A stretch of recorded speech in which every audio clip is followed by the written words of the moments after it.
आता बातमी सोन्या चांदीच्या दरासंदर्भातली। सोनं आणि चांदीच्या दरात पुन्हा घसरण झाली।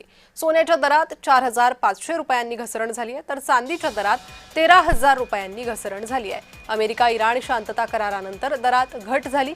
सोन्याचा भाव प्रतितोळा 1,49,000 तर चांदी प्रति किलो 2,44,000 रुपयांवर आहे। आगामी काळात सोने चांदीच्या दरात आणखी घसरण होऊ शकते असा अंदाज सोने व्यावसायिकांनी व्यक्त केला। या संदर्भात गिरीश डेरे यांच्यासोबत संवाद साधलाय आमचे प्रतिनिधी जुगल पाटील यांनी। सध्या ही घसरण झाली असून ग्राहकी नेमकी कशी आहेत? ग्राहकी जसं आपण बघतो की बाबा जेव्हापासून दर वाढलेले आहे तेव्हापासून जुनं सोनं देऊन नवीन सोनं घेण्यावरतीच ग्राहकांचा कल आहे।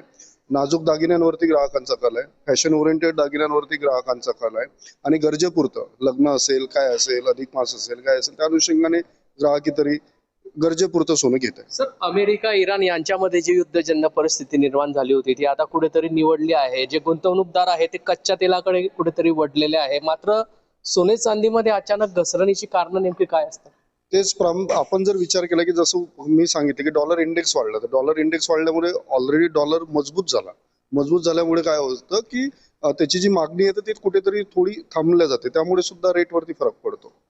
सगळ्या बऱ्याच गोष्टी त्याच्यासाठी आहे की बाबा हीच गोष्ट नाही तर बऱ्याच अशा जिओ पॉलिटिकल टेन्शन परत आहे, बऱ्याच गोष्टींचा परिणाम त्या सोन्याच्या दरावरती पडत असतो। नक्कीच जळगावच्या बाजारामध्ये कुठेतरी सोने चांदीच्या दरात घसरण झालेली आहे। डॉलर मजबूत झाला, जिओ पॉलिटिकल टेन्शन असेल, त्याचप्रमाणे गुंतवणूकदारांनी या ठिकाणी केलेली प्रॉफिट बुकिंग यामुळे सोने चांदीच्या दरात मोठी घसरण झाल्याचं चित्र बघायला मिळत आहे।